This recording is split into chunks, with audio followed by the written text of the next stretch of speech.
So let's talk about inline elements.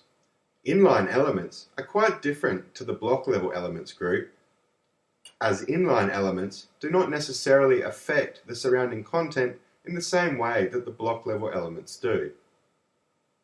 So let's start off by looking at the span element, denoted by the opening and closing span tags.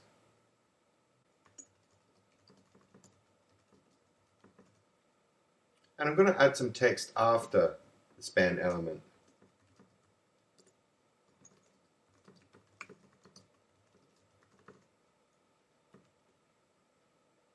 Save this and preview in our browser. Have a think about what the browser might render.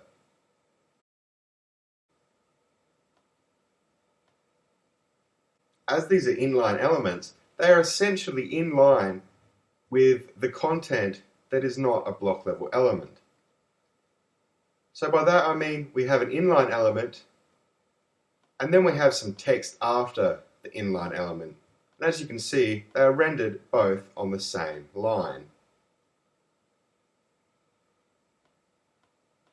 So now let's talk about text modifiers.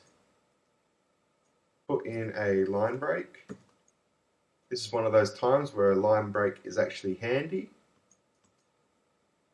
And we're going to start off with the strong element. So in HTML, we can define important text using the opening and closing strong tags.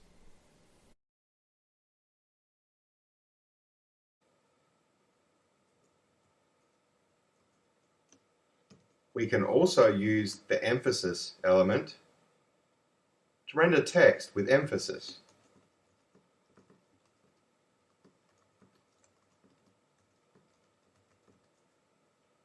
So I'll go ahead and save this, open it up in our browser,